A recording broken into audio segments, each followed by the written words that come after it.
All right. It looks like I am live and direct right here on MSPwaves.com. Thank you for joining us this afternoon, everyone.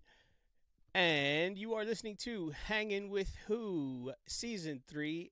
It is episode 10 officially. That means that it is the 10th episode here on MSPwaves.com. I am your friendly feathered Steamian. Many know me by many names. I never really know.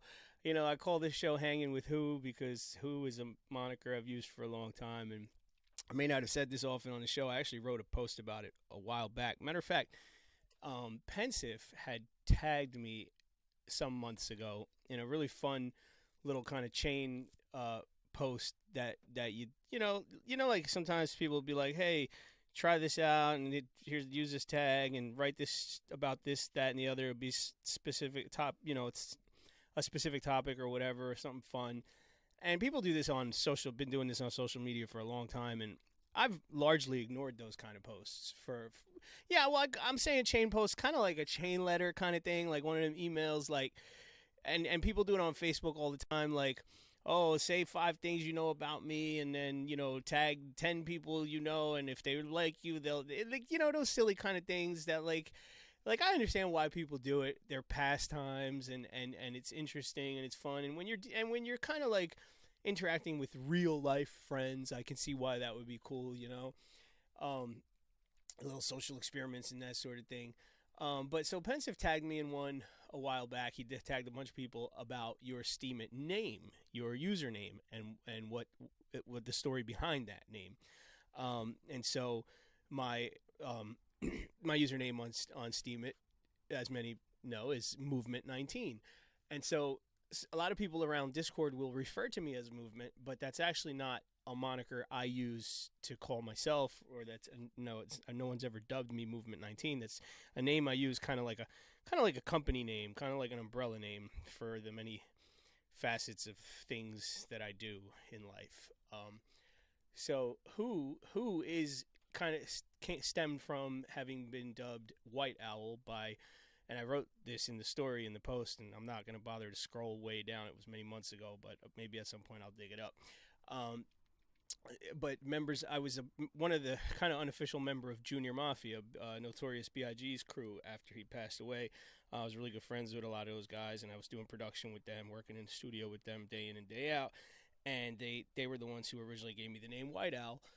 And so a lot of people used to call me Who or Who Banger or some variation of different. One of my good friends and I, we joked for many, many years back and forth with playing around with the word Who and many different names and using celebrity names and things like Huey Lewis in the news, that kind of thing. And oh God, we came up with so many. It was just ridiculous. I mean, probably thousands at this point, because we've been doing this for like a good 15 years at this point, and it still hasn't stopped. So anyway, so that's why I often joke that I'm known by many, many names. I talked about this once before, but actually White Owl was not my original stage name as a DJ. I had gone through a couple different phases in life, and to this day, I actually use different monikers according to what it is I'm doing. So depending on the genre of music that I'm playing, depending on whether or not I'm DJing or if I'm emceeing a show,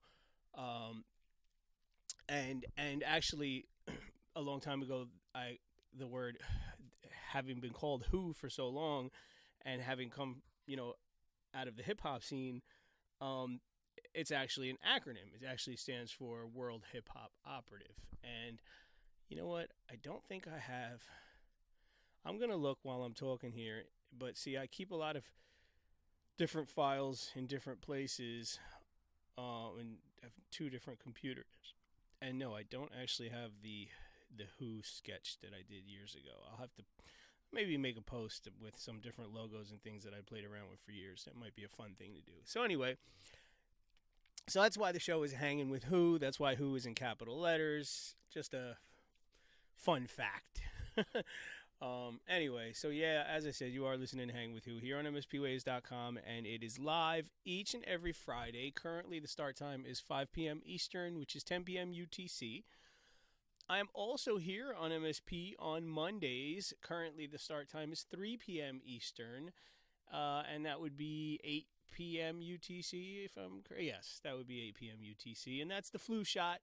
A little bit different than Hanging with Who. I do more Steam It related things there, more community related things, rather than plan ahead and have like one guest per show. Very often I leave it open, or I'll have a couple of people from from Steam It and around Discord come on sometimes and bullshit with me. And lately, what I've been really trying to focus on for at least a third of the show on Mondays is doing live curations. I think it's been going well. I've been asking the community to help me with that and send me posts. Quite literally, like I've got no real set rules for that. I do ask that the posts be within the 6-day payout period so that we can support the blogger. Of course, it doesn't have to be. If it's something you feel really worthy of sharing and it's beyond that, that's fine. People haven't really taken the bait so much. I know there's a lot of live curation shows around Discord. I'm doing it a little bit differently. I think I am anyway, because most of the curation shows that I've participated in is either you get in a queue, you ask to present your post, and once it's your turn, for instance in Steam It Ramble, anyone who comes in, just about anyone, I've never seen anyone denied at first at least, gets to present their post for a handful of minutes. They're very often you'll have like a little question and answer afterwards, some critiques and comments and things. And then in Steam It Ramble, you're actually allowed to present more than one post. You just have to go back to the back, get in the back of the line to present your next post. And you can present someone else's post. And then, like, for instance, in Whale Shares, they have a Promote Your Post show on Sundays, but they do it a little bit differently. They just call names randomly from the audience. So it is assumed that if you're in the audience, you have a post ready to present, and they may or may not get to you. I've presented a number of times in that show, but not always. And what I'm doing is, rather than have people present their posts, I'm picking and choosing. I'm asking you to send me the posts via DM. I do expect to get inundated at some point, and which is kind of why I'm picking and choosing them myself, because rather than take too much time, I'm going to kind of just present those posts myself, give a little bit of feedback myself, leave a comment, and then leave it up to the audience to then do their own upvoting, commenting, re-steaming, what have you. So I think I'm doing it a little bit differently. I haven't seen anyone do it quite like that, but nonetheless, send the posts, send them. And I don't, as I said, like, I don't have any specific guidelines as far as what kind of posts. Obviously, I have certain preferences myself, and I may, lean towards those. Like, I prefer music posts, I prefer political posts, I like posts about homesteading, off-gridding, things like that. But if it's a good post, it's a good post, bottom line. So anyway, that is on Mondays here on MSP Waves. And it is not just a curation show. I'm on the air for 2 hours, and I do a lot of different things. I will often rant about different subjects, things going on in current events around the world, things going on around Steam It, whatever. So actually, I'm thinking that pretty soon, maybe to keep things a little bit upbeat for the holidays, because I know not everyone's feeling that way, is either this coming Monday or the following, I'm going to dedicate a show to dating on Steam It. And yeah, I'm not going to say too much. I actually have a plan for that, and there's two people specifically I have in mind to have on the air, which they kind of inspired me to want to do this. I am not single, and I'm not looking to date on Steam It, but online dating is definitely something I have done in my life, and I find quite interesting. And I don't know, over the years, some of the big websites, the mainstream ones like Match.com and whatnot, have shown some pretty good statistics on the success rate of their matches. I'm not sure how real that is. It could be a lot of marketing, but I don't know. I've met a lot of people who have met online and have had successful relationships, and I think it's an interesting topic. I think actually at one point, some of you might know that I have had my hand in filmmaking, and I've done a number of documentaries. And one of the directors I worked with very closely, we did a a film that actually got picked up by Showtime and got an award in a festival overseas. He came up with a really good idea at one point to do a documentary about online dating, and really cool. Like we didn't get around to doing it, and I'm not sure if he's even pursuing it at this point. This was years ago, but he was going to have the whole film sort of narrated by a computer, and in the opening scene to the film, we were going to have like the computer kind of dressed up like a sexy and lipstick and all that, and like have it be like a sexy girl and a female voice or whatever, and narrate the film, and then of course get into interviewing real life subjects and whatnot. So it is an interesting topic. I'd like to revisit that at some point, and I will see if this couple, who shall for now remain nameless, some of you might have an idea, will come on the air and talk about how they came together as a result of Steemit and Discord, because this is something new to the world, to the internet, the worldwide interwebs. And, it's just something that's, I think, is kind of, at least from what I can tell, is kind of starting to happen. And I wonder if maybe anyone's even toyed with the idea of coming up with some kind of DApp or another website that sort of runs on Steam that's maybe geared towards dating. Who knows? I don't know. We'll see. Anyway, a little bit more announcements and housekeeping before I bring my guest on. I'm gonna cough actually. Yeah, excuse me. That's why I took off Monday, because I had a real bad case of the sniffles, and I did not want to do that in your ear for the 2 hours. So today it's not as bad, although I just ate a sandwich with cheese on it, and I really should stay away from dairy. But oh well, you know how that goes. Anyway. I'm also on the air, as you probably heard earlier today, if you were listening to Spotlight on the Artist. What's up, One Media? Got to big up Divine and Claxton and the whole SMA crew. I am on the air over on SMA, Steemit Music Association, on Tuesdays and Wednesdays. And, well, that's if you're in, depending on the time zone you're in. So my start time is 7 p.m. Eastern on Tuesdays and Wednesdays, which for UTC is technically Wednesdays and Thursdays at midnight. So, yes, confusing as it may be, that's just the way it goes, and I have adjusted my posts accordingly, thanks to Zig, who pointed that out to me some time ago. So, I don't know that that's ever really been a problem, but hey, it's good. It's good to get things straight. And so Tuesdays, I bring you Viscosity D&B, all things jungle and drum and bass, 2 to 3 hours of live non-stop mixing, and I'm saying 2 to 3 hours at this point. I was doing 3-hour time slots each time, although recently I talked about this recently on the air, kind of because I'm one of those people who somewhat relies on the crypto market to make ends meet right now, somewhat. Something I've been working towards. The market being what it is right now, I've been forced to kind of balance things out between the amount of time I put in and how much I can actually monetize my efforts. And as much as I would love to do 4 or 5 or even 10 hours at a time and to entertain you and inform you, I have unfortunately been forced to cut back a little bit, with the intention to, of course, go back to doing the full 3-hour slots once things turn around, and I know things will. Not terribly worried. I'm not as savvy and well versed in all things crypto and tech as some of you are, but I understand enough and have been doing some reading and looking at some of the forecasting and trends and such, that I'm not worried. I know that things will go back on the upswing sooner than later. I'm sure of it.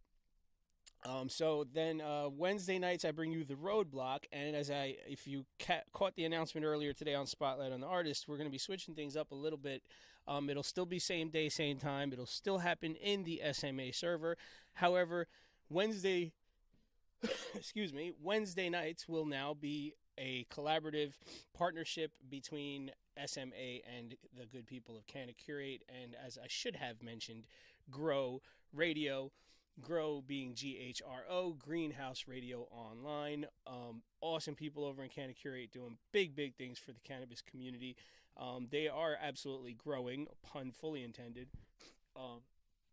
And I've been involved with them for some time. I do a monthly show over there last Sundays of every month called Blessed Sessions, where I play music for your head to go with your high or whatever.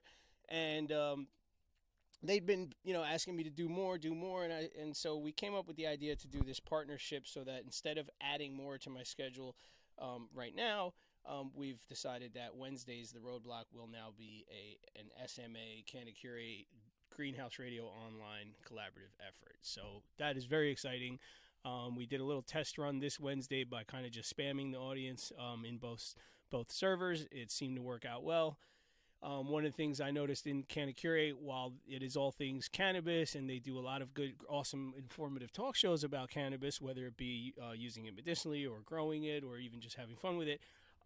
In fact, one of the biggest draws there happens to be music. I mean, who doesn't love to get high and listen to music, right? So it seems a no-brainer, and so we're gonna move forward with that full steam ahead. Pun was intended there too. So looking forward to doing that week in and week out.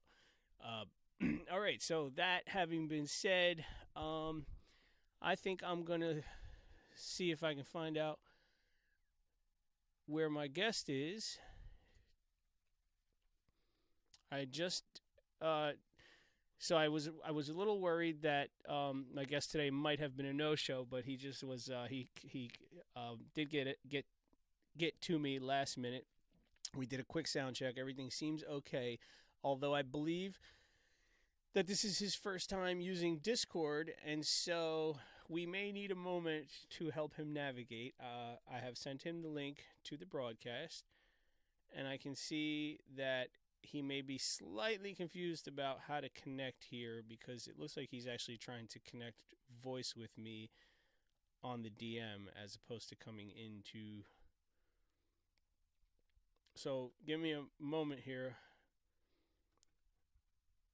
while I type and talk.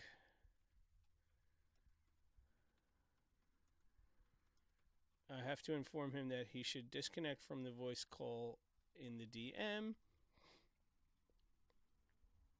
and join the link for broadcast. And let me see if it's possible for me to tag him, although until he joins, I don't think it is possible.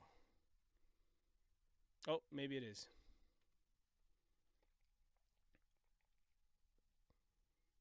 All right, so I've tagged him.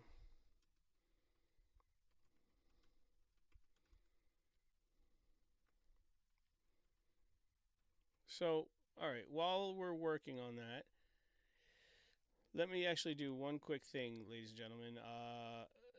And I actually believe that if I actually, okay, let me try one thing real quick. Let me join the call because he may not actually be. I'm not sure if he's reading my. Hello, Randy. Are you with me?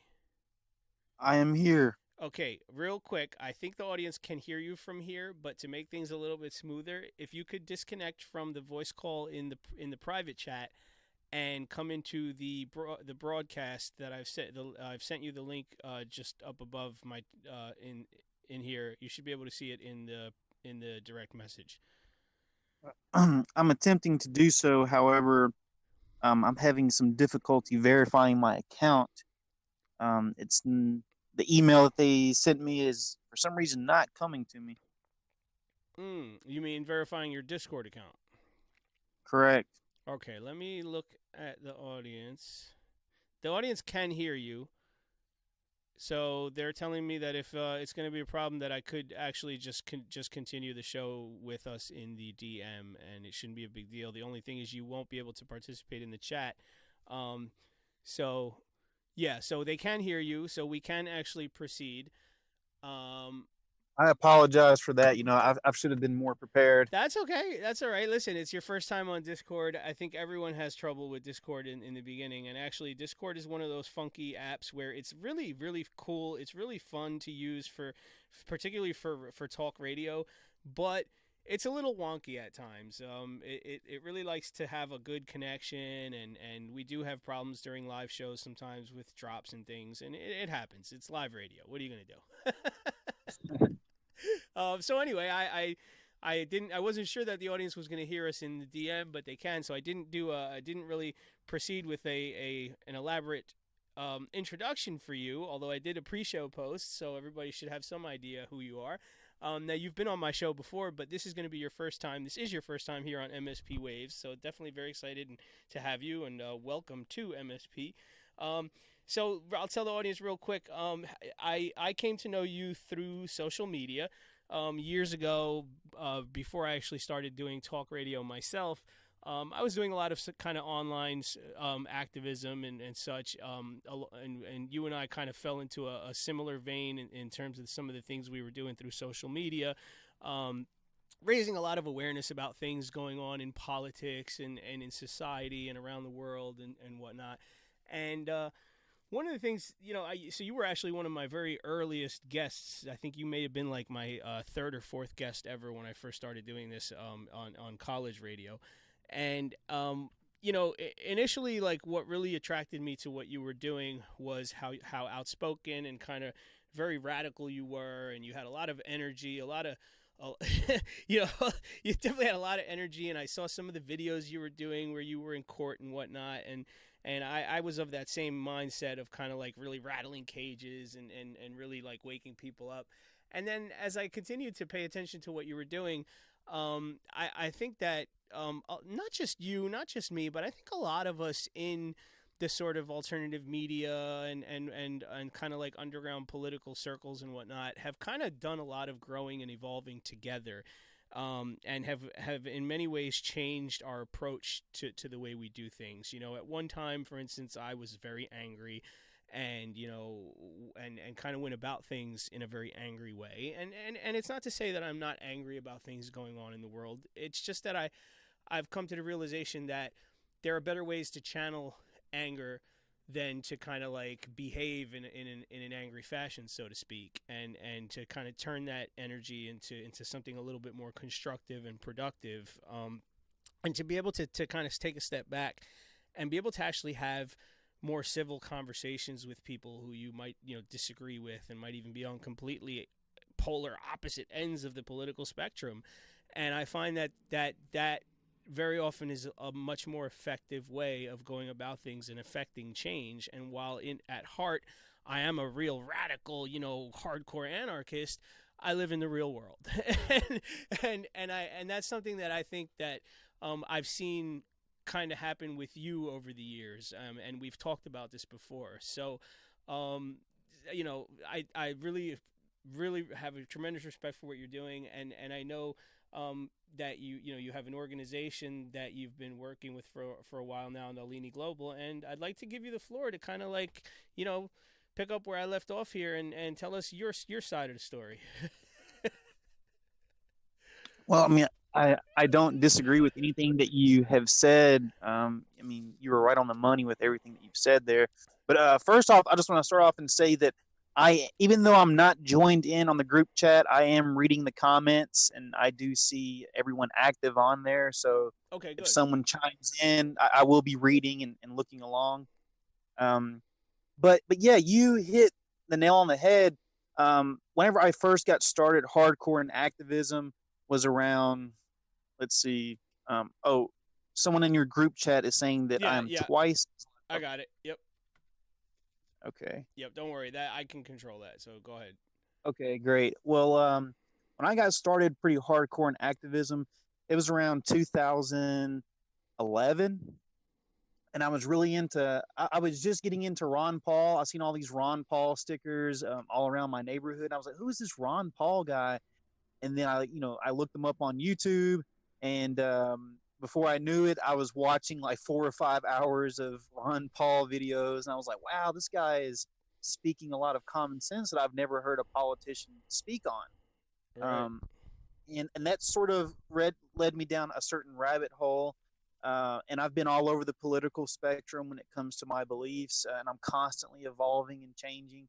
But yeah, initially, when I first started to learn about things that were happening, within the government, I did become very angry, and I felt like everything that I had learned in high school, a lot of it was a lie or was a half truth, and you become angry once that curtain drops and you figure out that Santa Claus is not real, and you're angry about it. So I was very adversarial with police and politicians and anyone who worked with government. I was basically scared of them. And whenever you come into any sort of situation out of fear or out of anger, it's only going to produce more of that. So I landed myself on a watch list. I had FBI agents, knocking on my door, asking about my protest activities, and I protested everything. Everything from things happening in Syria to the Federal Reserve. I mean, you name it. All those pet peeve topics that libertarians always talk about so much. Right. But around 2014, I went through a divorce, and a couple of months after the divorce, I found out that the woman that I had a divorce with actually was pregnant with my kid. Wow. And that sent me on a whole nother legal adventure, because I first started off just fighting a lot of traffic tickets when I was in my early 20s, and I'm 31 now. But that experience was sort of a blessing in disguise, because all the stress that was associated with it, it forced me to sort of walk away from the political scene for a while and sort of focus on my personal situations. And it gave me a chance to grow. And I did a lot of traveling, and I made friends with a lot of police officers and former politicians, and I had discussions with them, and come to find out a lot of them didn't like what was happening either. Right. And it was at that point I started to realize that just because someone's a police officer or a soldier or a judge or a politician doesn't mean that they don't harbor, their own opinions about the system as well. And if you can make friends with these people, you can achieve a lot more by bridging the gap than you can by just demeaning someone. So I had to go through a lot of growth in my process as a man. So now I look at myself, I sort of model myself after Martin Luther King. Wow. Before, I like to, kind of dress a little wild and just be crazy and adversarial. Now I'm like, you know what? I'm going to put on that business suit. I'm going to speak in a more professional tone, and I'm going to come to these meetings, and we're going to sit down and we're going to discuss solutions, because you can sit and harbor and say all day long, oh, taxation is theft, the government is corrupt, and just be angry about that. But if you don't have a solution that comes next after that complaint, then all you're doing is just walking around with a dark cloud over your head. And I feel like libertarians, and this is what has pushed me away from the libertarian movement, and especially the Libertarian Party, which I'll get to later. Yeah. So don't let me forget about that. The Libertarian Party, we are not on speaking terms very well right now. But the Libertarian movement, especially the Libertarian Party, they're very negative. If you mention that, oh, I'm watching a football game this Sunday, they're like, oh, you shouldn't support corporate media because of this. Libertarians need to go out and get laid and have a beer and chill out sometimes. That's probably true. But as far as my activities, I did run for office for a state representative position. Right. And that was quite a journey, let me tell you. I'll bet. I did it on a whim. Back in January, I had some friends of mine. I actually went to a Libertarian Party meeting, and they said, you should run for office. You've been involved in the political scene for a long time. You should just do it. And I said, nah, I'm kind of taking a break from politics. I'm sort of just here. And they said, well, just do it. Even if you don't win, it's something that you can put on your resume. I said, okay, whatever. So as an independent, you only need 25 signatures and to get on the ballot. And I got those 25 signatures. And then after that, I wasn't even going to run. I was just like, hey, my name's on the ballot. Whoever wants to vote for me as a protest, just do it. But then I started getting all these emails from organizations. Hey, come and speak at one of our gatherings. Tell us, some of your ideas on how to make our community better. And I went to a few of these, and then before I knew it, I had supporters, and I was like, well, I guess I'm in this thing now. There's no going Right. back. And then people, were donating a little bit of money to me, and I was, and there were so many times I thought about quitting, because it turned violent very quickly. My mailbox got destroyed quite a few Really? times, and I started hearing all these rumors about my opponent and some of the things that he was involved in. But I don't know if those rumors were true or not. But that was one good thing. My opponent, he comes from a very powerful background. His name was Bill Beck, but he was actually quite respectful towards me the entire time, as far as I know. But I had signs that were put up around the city with my name on it, and they were constantly, being taken down. But luckily, it didn't get too messy. Um, but I really learned how corrupt the game is, and you would think that it would make me more bitter, but it actually kind of motivated me more, because here's what happened. My opponent, he's worth millions of dollars. I mean, this guy is super wealthy. And he has a low opinion, in the community with certain people. So whenever I ran, I got a lot more support than I had imagined, and I really utilized social media. I actually created my own television commercial, and I put it on YouTube and Facebook. It got like over 15,000 views pretty quickly, and I was really, gaining some steam. But whenever the election finally came, and I have so many stories I could tell you while being on the campaign trail, but it's so funny. But once the election finally came, there was a week for early voting, and for the first 3 days of early voting, my name was not on the ballot. And I called the election committee, and they apologized and said it was an accident. But I felt like, because I was an independent candidate and I was making waves, I think that the Republican and Democrat Party, there was probably some collusion. I wouldn't doubt it, because they both tried to recruit me at one point, because my opponent is a Democrat. So the Republicans immediately reached out to me, and they wanted to, recruit me. I said no. And the Democrats also spoke to me and said, hey, if you lose this race, you should become a member of the Democratic Party. But as an independent, I was really making waves. And there was a lot of people who did not believe in me. And they said, oh, yeah, you're probably going to get 50 or 100 votes. I got about 5,000 votes. Wow. And I feel like it would have been a lot more if my name wasn't supposedly accidentally left off the ballot for 3 days. I can imagine. So it probably would have been a lot more.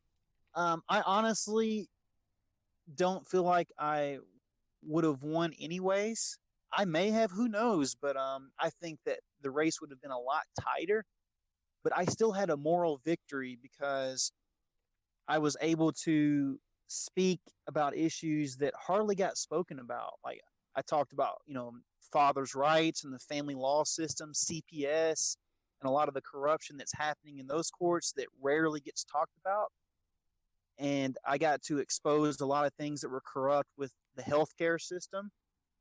And I really got to speak about issues besides taxation, abortion, and guns. Because those are the only three issues that politicians tend to like to talk about. So I focused on legalization of cannabis. I no longer call it marijuana anymore, just because I really researched the history and realized that it was a derogatory, descriptive word for it. Right. So I really had a chance to talk about issues that really got swept under the rug, and that was my main moral victory during this campaign, was just talking about those little issues that rarely get attention. So you say you could tell some stories, and I'm kind of curious. Is there one thing in particular that stands out that you want to talk about? There's one, maybe it's one of the most interesting experiences. Ah, man, there's so many. But on the last day of my campaign, It's actually quite funny. Me and my campaign manager, he's a Cambodian guy. His name is David Bun. Without him, none of this would have been possible. So shout out to him. He's a wonderful guy. But we were going around putting up our cards on people's doorsteps and knocking on doors, and we're going door to door putting campaign material out, and this guy pulls up next to us in this huge truck, and he pulls out his cell phone, starts recording us and saying, "We have thieves in the neighborhood. I know you guys. You're going around breaking into everyone's homes. I'm calling the police." and we had to sit on the side of the road with him and convince him that we were just doing political campaigning and not robbing people's houses. So luckily we were able to divert the police and call the police department and get them to not come out. But and then there were some other interesting things that happened. Like the area that I'm campaigning in is highly liberal, very, very, people identify as a Democrat. So I was knocking on doors, and as soon as people would answer the door, they realized that I was campaigning, they would say, "You're not a Republican, are you?" "Oh, no, no." "Okay, great. Then I'm going to talk to you." Wow. So even though I don't identify as a Democrat or a Republican, I found comments like that a little bit disturbing, and I had one guy, I spoke with him for about 15 minutes on his front porch, and he liked a lot of what I said, and he said, "All right, I want you to say one thing about Donald Trump. Describe him in one word." Really? And I said, "Donald Trump, he's entertaining." And he said, "Sorry." and then so the guy says, "I'm sorry, that's not the correct adjective. If you were to have called him an asshole or something more negative, I would have voted for you, but you just lost my vote." I was like, that's interesting, wow. because I would take that as I definitely wouldn't take that as a positive comment. Yeah, like he's the president of the United States, and I described him as being entertaining. And look, Clowns are when it entertaining. comes, yeah, but when it comes to presidents, people oftentimes ask me, they say, "Who was your favorite president?" And it's hard to really answer because presidents, politicians, police officers, soldiers, we're all just humans and we're all infallible. So I have something nice to say and something negative to say about every sitting president. If you Sure. name off Obama, Bush, Clinton, it doesn't matter who it is. I can find something nice to say about them, and I can find something negative. And if you're not able to do that with things, people, ideologies, then you haven't researched it enough. Because I have something positive and negative to say just about pretty much everything, unless we're talking about pedophilia or something. There's nothing positive about that. Well, right. I hope not. Sure. I certainly hope not. No, but most things in life, you try to look for the positive and the negative, and that way you're able to bridge gaps with people. So there's very few things in my life where I completely write something off, or I just say, "Oh, well, there's absolutely nothing valuable about this person or ideology." So some people during the campaign liked that aspect of me, that I was very diplomatic, and I do describe myself these days as a more moderate or middle of the road kind of libertarian, because we spoke about this earlier. I like this comment in the chat when I was talking about who's your favorite president. One of your listeners said, "Who's your favorite liar?" Yeah, exactly. Well, and I really empathize with that statement, "Who's your favorite liar?" Because whenever I was on the campaign trail, I did my best to not tell any lies, and I don't think that I did. But at the same time, I did my best to sort of mirror myself to the audience. So if I was speaking to a very conservative, kind of pro-Republican audience, I would sort of shy away a little bit from talking about things like cannabis legalization or healthcare reform. things that conservative Republicans typically don't really tend to care about. So I really hyped up the fact that I was pro Second Amendment, and they really like that. So as a politician, I don't think that it's wise to lie, but at the same time, you do have to know who your audience is. But I will say this: I was a very straightforward politician. I guess I can label myself that, unfortunately. But if I was in a very liberal leaning room and they asked me about my views on gun rights, I was honest about them. So I may omit or sort of shy away from certain topics, but if I was directly asked about it, then I would open up and be straightforward as well. So a lot of people appreciated that. Yeah, so not necessarily lying, but maybe dancing around certain topics, which I can understand. So you said, you brought up an interesting point. It's something that's kind of a hot topic around here, and I want to go back a little bit and see if I can get some more out of you on this. You said that one of the things you talked about a lot was fathers' rights and CPS and a lot of the corruption surrounding CPS. This is certainly a hot topic around here, and I really want to get your take on it. What is it that Randell Stroud has to say about the state of CPS in America today? Well, it not just CPS, but just the family law courts, right, altogether. Right. Nobody wins. Fathers, mothers, children, they are all targeted in their own unique ways. So I'm just going to go down the hierarchy. The fathers, the mothers, and the children, and how they are basically destroyed and manipulated by the family law system and CPS. Whenever I went through my divorce, I later found out that the woman that I divorced was pregnant during that whole time, and she had my kid, and I didn't learn about it until the child was almost, a year old. Yeah. So I'm a child of divorce, and I knew about things like child support and custody and all those things. I lightly knew of it, but experiencing it firsthand and knowing about it are two completely different ball games. Sure.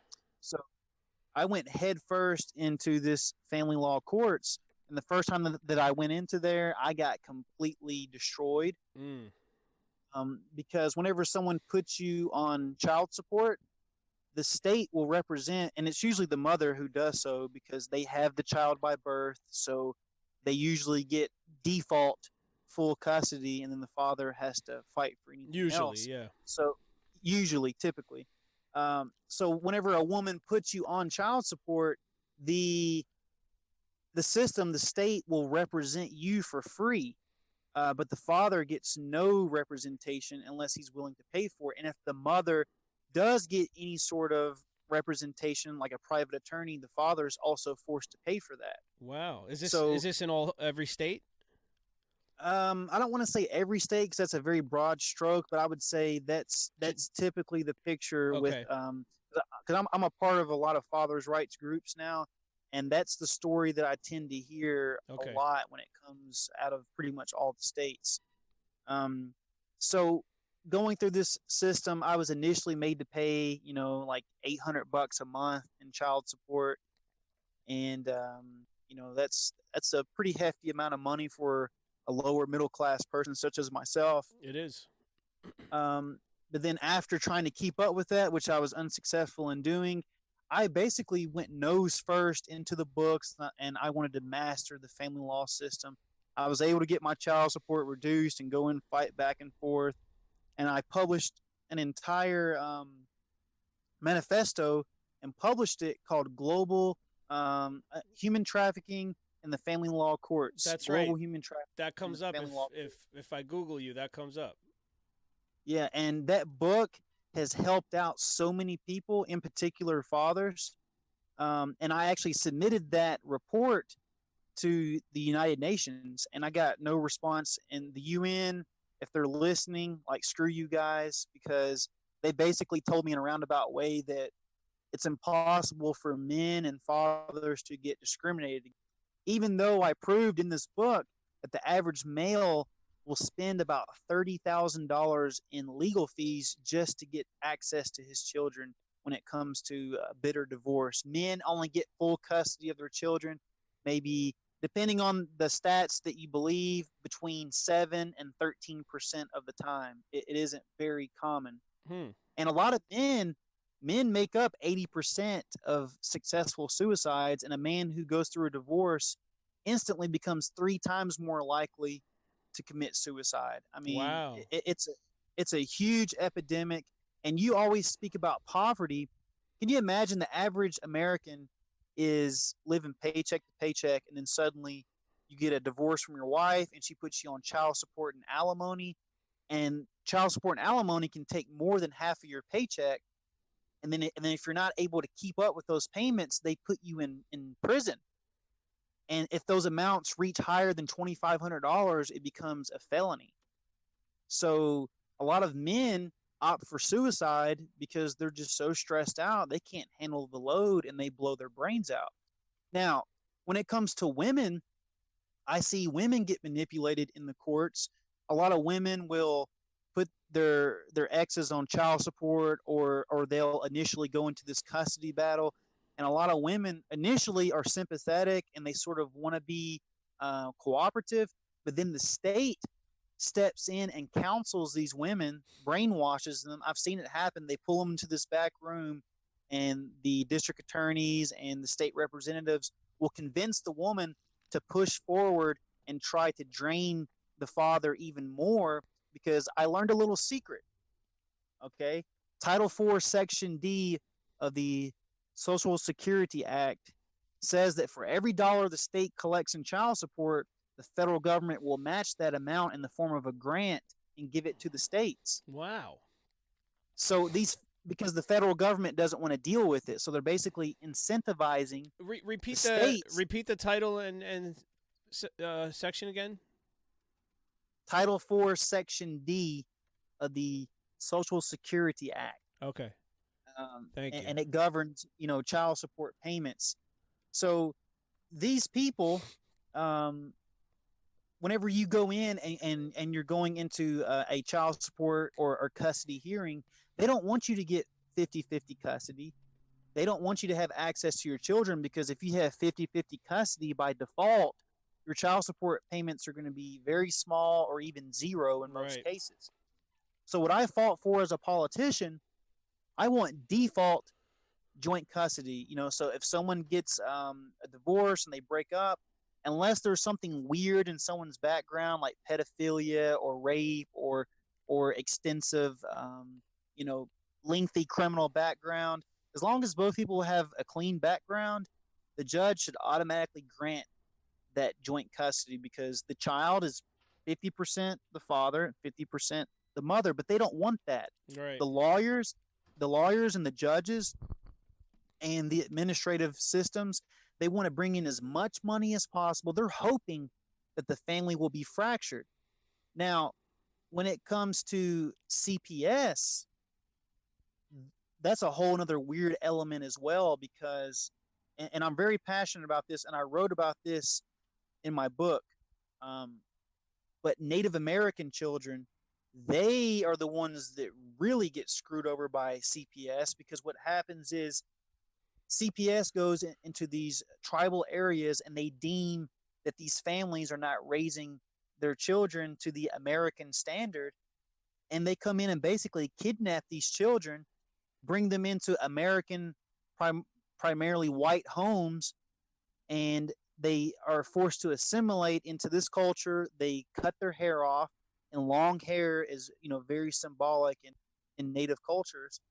And these tribal communities have to fight to get their own children back. It's basically like legalized kidnapping.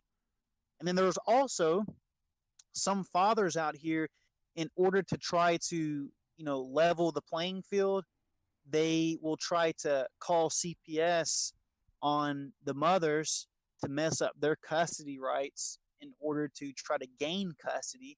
And then women will file a lot of bogus restraining orders trying to trip up the male.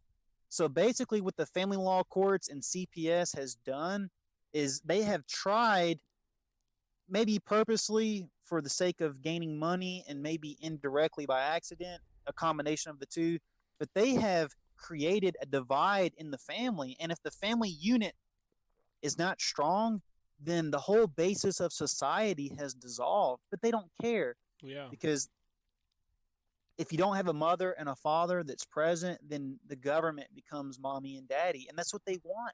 that's right. Because if we reach a point of autonomy where we don't need these systems, or we don't need them as much, one of two things is going to happen.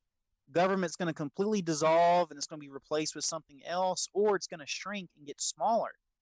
And that goes against their own benefit, because they want to get raises. They want bigger budgets. They want bigger departments. They want fancier buildings. And if people are able to solve problems on their own, then government becomes less valuable. Just like the reason why the post office is going bankrupt, because more and more people are using UPS and FedEx and email, and the post office is becoming more and more irrelevant. Yeah, So it's a huge problem that we're dealing with. And whenever kids are brought into CPS and they're put into these foster homes, or they're placed with families that these kids don't even know they're subject to rape and abuse and being molested. And a lot of times parents won't see their children for 1 or 2 years, trying to fight to get them back, just because someone made some weird allegation that may or may not be true. And then that kid comes back to their original family completely altered, completely changed. And that also ties in with the immigration system with ICE. I've known immigrant families who have, some racist asshole who didn't like them in the neighborhood called ICE on them, even though they were completely legal, and held that family's children up for months on end until they could sort it out. And they were placed with, foster families and whatnot.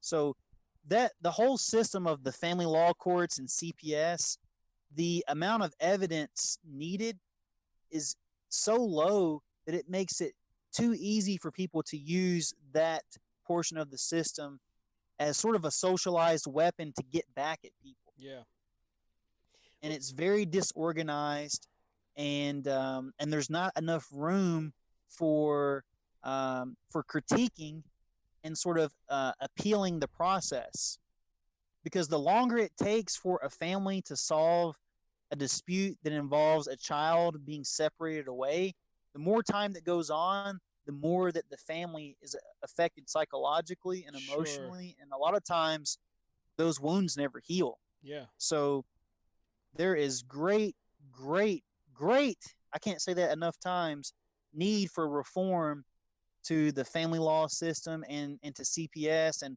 I've heard some people, because I've spoken to a lot of voters about these sort of issues, and they hugged me and said, "Oh my God, someone's actually talking about this. Thank you." But there are some people who advocate for CPS to be completely abolished. yeah.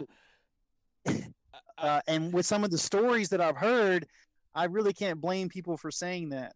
Yeah, well, I guess you've read Rondon's comment here, and there's a part of me that agrees with that. And some years ago, I would have definitely said yes, absolutely. There are some obvious concerns when we say something like that, right? People talk about abolishing a lot of things in within this political structure of America, and CPS is obviously one of them. But then there's a part of me, and I don't know how much I believe it, but there's a part of me that says that is it kind of a necessary evil to a certain extent? I mean, there are children being abused and neglected by their own parents, and you're absolutely right. Everything you said is 100%. I can vouch. I was actually a product of. I was involved in the state of New Jersey. It was called DYFS at the time, Division of Youth and Family Services. They've recently changed their name to DCP&P. It stands for oh gosh, it's going to escape me now. But anyway, Division of Child Permanency and something or other protection. And so I've had a lot of experiences within the system, and actually had a recent bout with them a few years ago. I have a video on YouTube where I managed to keep them out of my life over a false allegation. But then, what about those instances where where they're right, where they step in and they do indeed. How often is it that they actually rescue a child? And even when they do, there's another concern that, okay, now you've rescued the child from a dysfunctional, seriously broken home, but then are you even actually putting them in a better situation? Probably not. Hmm. Well, if you guys read my book, Human Trafficking in the Family Law Courts, I release a lot of statistics regarding this thing, and I don't necessarily agree with abolishing any sort of system if you don't have something put in place to replace it or take up its burden. And occasionally, CPS does do the right thing. And I'm no longer the hardcore purist anarchist that I was back in 2012. I'm much more of a moderate. I'm much more of a diplomat these days, and I'm super pragmatic. Government's not going anywhere for a very, very long time. Yeah, that's probably So, true. so unless you're developing your own organizations, programs, or technology, something to take the role of those things, then you're not really going to make a strong case or convince a lot of people that certain departments or areas of the government should be abolished. Yeah. And government is not a completely asinine invention. It's just a way to organize society. And even without government, before we had government, we had religion, we had tribes, we had these other mechanisms that we use to sort of organize society. Yeah. Even when it comes to privatized bridges, we have toll booths, and if you don't pay the toll, then those security guards don't open the toll bridge. I mean, so all government is the organization of society through a monopolized force. And you can make the argument that sometimes that monopolized force is somewhat useful in unifying people, but it only becomes dangerous when it becomes this collective sort of cultism that brings us to a point of, oh, it's us versus them. Yeah. And I feel like that's the main problem that we have when it comes to activists and when it comes to government workers. It doesn't have to be this us versus them, like, oh, it's the police versus civilians, or it's the military versus everyone else, or it's the IRS versus the taxpayer.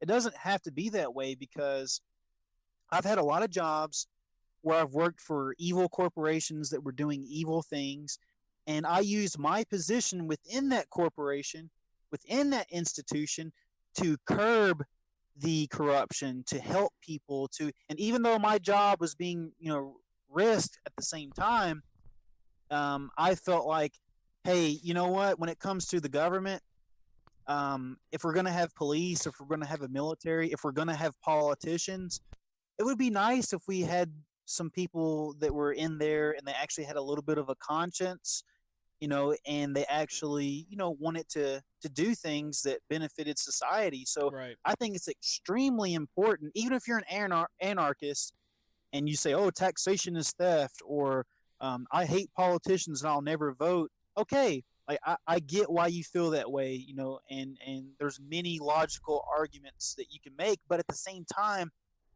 politicians, police, soldiers, the government, it's not going to go away within this lifetime. I guarantee that. So while it is here, it makes much more sense to try to make friends and be diplomatic, attend town hall meetings, stay involved, let your voice be at least somewhat in the mix, so that you can have a say in your quote unquote slavery. If so many anarchists and libertarians describe being a citizen as being a slave, like, well, are you going to be the slave that just cries all day long and says, wah wah, I'm a slave? Or are you going to be the slave that says, hey, you know what, I'm going to organize the other slaves and I'm going to go to the slave master and try to convince the slave master to treat us a little bit better and develop a relationship, and maybe if we're lucky, we can even convince the slave master to let us all go free, or we can dig a little hole while we're distracting the slave master and we can sneak out through the back. I mean, this whole thing that it has to be it's either war or nothing at all. It's just a very barbaric way to look at things. And me, I'm more of a plan A, plan B, C, D, E, and F. I'm a kind of guy that looks at everything through multiple avenues, and I look for the path of least resistance, because I'm in my 30s now.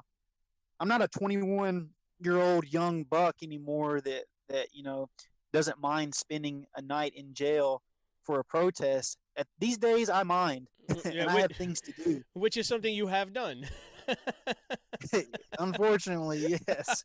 But it's all a part of the experience. And I am reading one of your comments here, and someone saying that I disagree, and another commenter is saying, I'm ready for the Civil War, though. But I don't believe in revolution anymore. I don't, because revolution, the word itself means for something to come back around, to come full circle. Yeah. And revolution means a repeat. Like Thomas Jefferson, he once said, from time to time, the tree of liberty must be refreshed with the blood of patriots and tyrants. He did. I used to think that. What's that? He did say that. So I used to think that quote was so cool and so badass, and I was like, yeah, revolution. But now, I don't look at revolution as being anything good these days, because I don't want that cycle to keep happening. Every 100, 200 years, we have to have this big war that happens. Instead, we live in the age of the internet. We have books. We can learn from the past, and we can prevent it from happening. So instead of having a revolution, I'm ready for an evolution where we can move past that mechanism, and learn how to grow and move forward with as a society without bloodshed, meaningless, petty arguments. There's no reason, and I'm going to say this multiple times throughout this podcast, but there is no reason why someone's political or religious beliefs should separate you from being friends with anyone. If you're so much into libertarianism or socialism or Christianity or Islam, Buddhism, if you're so much into an ideology that your friends and your family and the society around you becomes an isolation to you, then you're not doing it the right way. I even wrote a book. It's called The 7 Deadly Sins of a Diplomat. The book didn't sell that well because I didn't promote it very well, but in this book, I teach people how to be a diplomat. And some people say that diplomats are fake. They're snakes. They have a splitted tongue that goes in two different directions. Right. And there is some truth. There is some truth to that. But a diplomat can achieve much more than a soldier. A diplomat can save more lives than a soldier. A soldier is there for a last line of defense. And, I know there's a lot of libertarians and things listening to this podcast who maybe don't have a high opinion of soldiers, but let me tell you something. There's a lot of people in the military who are very much awake. Yeah. And if Russia or China or some huge government were to try to invade us, those soldiers would quickly become heroes to all of us. So they do serve a purpose for us. But going back to my original point, if your ideology is making you hate someone or making it impossible for you to have a conversation with someone, then you need to do some self-reflection and check your attitude, because you attract more flies with honey than you do salt. So if you go around knocking on everyone's door saying taxation is theft, if you're a Democrat or a Republican, then you're an idiot and we can't be friends, then you're making your ideology not look very palatable to the masses. Yeah. So I think that the libertarians need to learn a more gentle and diplomatic approach if they want to attract people to their movement. Yeah. I mean, what I would say is there's a right and a wrong way to do it, to go about everything in life, and there is no one political party or ideology that has all the right ways, nor is there one that does everything wrong. Agreed. Yeah. And I will say this: I agree with a lot of what you were saying, and particularly in terms of people are people in the military. I have rubbed elbows with and been friends with many of them over the years, and there was a time in my life where I was, pretty radically outspoken, anti-war, and I'm a hardcore hippie, and if you're in the military, you suck. But I got to tell you, I've met a lot of really amazingly woke, wonderful people who have come out of the military and gotten heavily involved in activism and become radicals and even been part of alternative media. I've had some of them on my shows. I don't know if you caught actually the last show. I actually had a 16-year police force veteran on the show who is very, Awesome. very outspoken against corruption and police brutality, and he is very much a cop. Well, and see, and that is my point right there. Like one of your listeners, he put a comment on here saying that what did he say here, that I am not a salesman, I'm a man of action. Well, if you want to be a man of action, you're not Rambo. There's no such thing as an army of one. And if you try to be an army of one, you're going to get singled out as a lunatic, and they're going to set you up. And then before you know it, you're going to be all over the news, and you're going to be labeled as a terrorist and this and this. You have to be able to organize people. You have to get people on your side. You have to win people's hearts. And you're not going to do that just by getting up in people's faces. It kind of reminds me of the analogy between the Jehovah's Witness and the militant atheist. I find them both very annoying.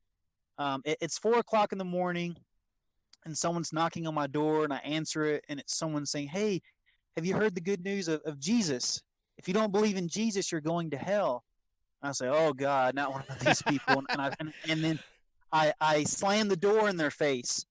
Same thing with the atheist. If you say that you believe in God or something spiritual, then some of them want to get up in your face and start yelling how stupid you are. There's a huge difference between being an asshole that just wants to debunk people just to build up your ego versus having a conversation with someone and trying to be thought-provoking. So, once I changed my mindset from being a person that wants to debunk everything versus becoming someone who wants to have conversations, I was able to become friends with people who subscribe to different ideologies, different religions, different political backgrounds. I mean, hell, if I go to a convention with Democrats, we're probably not going to get very far on the gun debate. So I'm going to just leave that alone. But if I bring up cannabis legalization, maybe I can make some friends there. Yeah. If I go to a Republican National Convention and I bring up taxation, they might be willing, to have a conversation about, cutting spending. I mean, so I'm all about building bridges and building gaps, but at the same time, I'm not a pacifist either. Yeah. So if someone is treated unfairly, if there is some brutality that happens, I'm not saying that you shouldn't defend yourself against an institution, or you shouldn't be willing to fight and get a little bit aggressive, because sometimes it does require that. But I think that diplomacy should be absolutely exhausted before people run and pick up arms, because a lot of, not just libertarians, but just there's a lot of groups out there, the militia movement, there's all these kind of guys. They talk this really big game about, let's bring a call to arms. But after that happens, what are you going to do to fill that vacuum? Yeah. And what are you going to do about your PR image? Because sure, you're going up against CNN, Fox News, MSNBC, and they're going to paint you as being something that you're not. Oh, they're going to tear you So apart.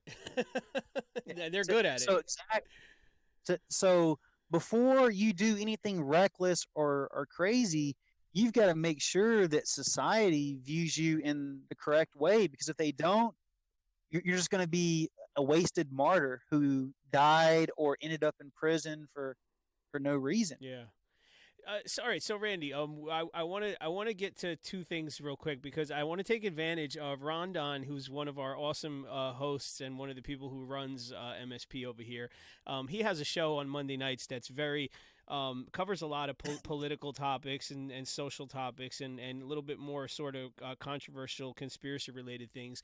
And I've actually been dying to be on the air with him. I was many months ago. Our schedules don't allow us to do that very often, and he would like to probably have a few words with you here on the air. But before I get to that, I want to touch on two things real quick. I'd like you to tell us about Nalini Global. So I'm going to skip ahead to that. And something that you and I don't talk about very often. You've mentioned it before, and I've seen you post a lot and write a lot about it. Is your boxing career? well, people may think that boxing doesn't tie into politics, but it does quite a bit. Yeah. And actually, as a I no longer compete anymore. I'm more of a boxing coach these days. Right. But would you believe that I have achieved more good in the world as a boxing slash martial arts coach than I have as a politician? I do. I do believe that. Tell us about it.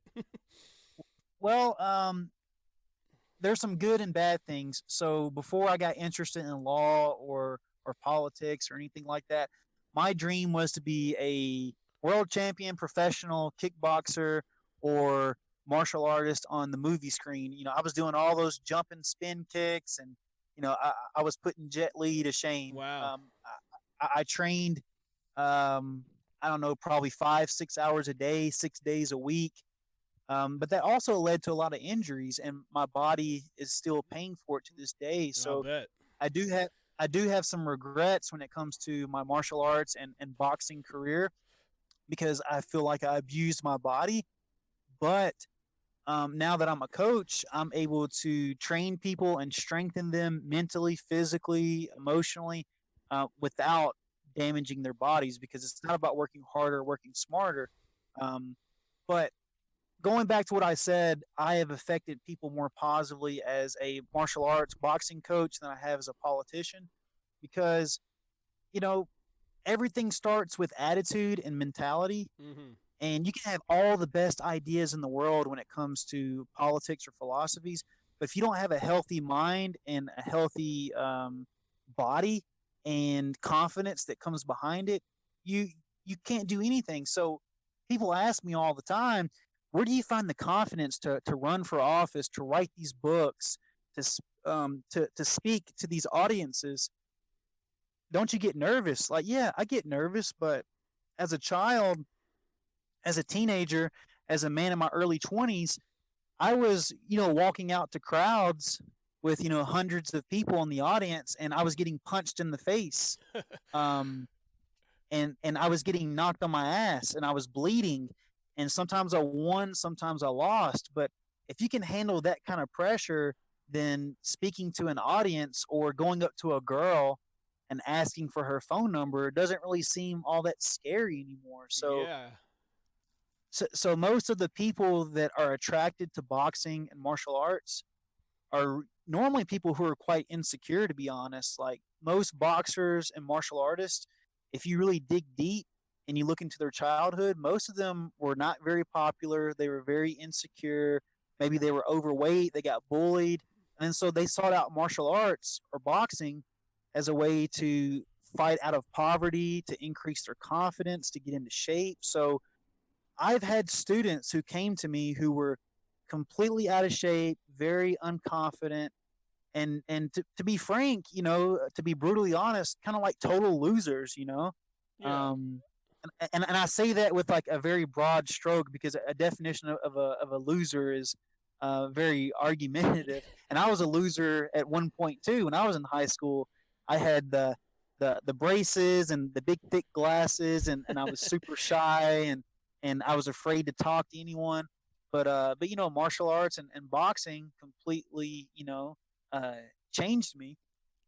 So I've taken young men and women and even elderly people, people of all ages. They've worked out with me for a couple of months, sometimes years, and they come out of the situation completely different. And the beautiful thing about being a boxing coach, um, is that I've worked with people who have come from all kinds of religious and political backgrounds: atheists, socialists, communists, libertarians, Republicans. And while we're working out, we have these little mini conversations about government, about politics. And as a boxing coach, as a businessman, because I do charge people money for this. Sometimes I do it for free, but um, you have to be that person that appeals to everyone so that you can stay in business. Yeah. So so being a boxing coach allowed me to be empathetic with people, hear them out, and maintain friendships with people. Because if you're going to be this hardcore, hard nosed, religious or political person, and you're not willing to work with people, try going into business with that sort of attitude. You're going to go bankrupt fast because you're not able to make friends with people who are different than you. Yeah. Well, and I mean, I this is something I have I've been dying to really talk to you more in depth about this, because boxing is really the only sport that I really took to as a kid. And I can back up a lot of what you're saying. The reason why I came into boxing, I actually didn't know for the first I don't know 8 years of my life that my father was an amateur boxer, and he was friends with a bunch of guys that were semi-pro from the Cool. New York, New Jersey, and Philadelphia tri-state area, and I was getting bullied the first few years in school, all up until third grade. I was bullied a lot, and that summer after third grade, I moved to a new school. And the beginning of fourth grade, because I lacked the confidence and was kind of one of those loser nerds, whatever you want to call it. I was an easy target for the as the new kid in school, and there was like the one token bully who definitely like saw me from across the hallway, and from day one decided to pick on me. And my dad realized what was going on when I was coming home from school, like, you know, having fights and getting picked on and crying and whatnot. And sure enough, he said, "That's it." He said, He took me to one of his friends who his name actually escapes me. I have to figure out. His name was Charles, and I can't remember his last name. A black gentleman from Philadelphia who was actually semi-pro. Oh man, those guys from Philadelphia, man, they can box. Oh, let me There's some tell you. amazing boxers in Philadelphia. I was never bullied again. It took a few months of shadow boxing and sparring, and just every morning my dad would get me up a little early for school, set the timer, put me in front of the mirror. He said, "Go ahead, practice your jabs, practice your jabs." And sure enough, one day the bully came up to me in the hallway. He started picking on me, and for the first time in my life, I made a fist. I cocked back, got him right in the nose. And you know the funny thing about it, I love telling this story because actually we wound up being really, really good friends after that. And this kid wound up showing me one of the coolest forts I'd ever seen in my life. Well, I take it that this is back in the 90s when this happened, Well, this correct? was the '80s, because yeah, and this is one of the things I've talked about this before, kind of like how bullying, the whole like how we treat bullying in society, in Western society, has kind of changed a lot over the years. And where at one time, you know, a father would have said, "You know what, I'm going to teach you how to throw a punch, and you're going to beat that bully up." Nowadays, things are a little different, and I don't really agree with the way that things are handled these days. So I really like when, you know, how you talk about the confidence and what it takes, and how, you know, how very often people who come to you, or probably any trainer, and I have had good friends who've been very passionately got into martial arts, and I can definitely concur with what you're saying. Very often they come from a place where there's low self-esteem, lack of confidence, bullying, and things of that such. And the martial arts, the boxing, the training it's a form of meditation. It's a form of spiritual upliftment in many ways. And I like how you said, you know, you have to be that diplomatic sort of middle of the road kind of guy, that a Buddhist, if you will, the middle path. um, Yeah. yeah. Well, I always tell people that a boxing match is a metaphor for life. Yeah. I mean, there's so many metaphors there. Like, even if you like a girl, let's say you're walking down the street and you see a beautiful woman, you don't just walk up to her and kiss her on the mouth, because you're probably going to go to jail. Yeah. You know, same thing in boxing. You don't just walk up to your opponent and throw a huge haymaker because you're going to expose yourself. Most boxers start off a match with, just throwing some light jabs, sort of testing the range. And then once they build up, a little bit of confidence, then they throw more powerful attacks. Same thing with dating. You throw out a little jab. Hey, where are you from? What's your name? You throw out those little jabs, and then you get more confidence, and then you throw bigger attacks. Or let's say that you're a boxer and you find yourself getting beat up.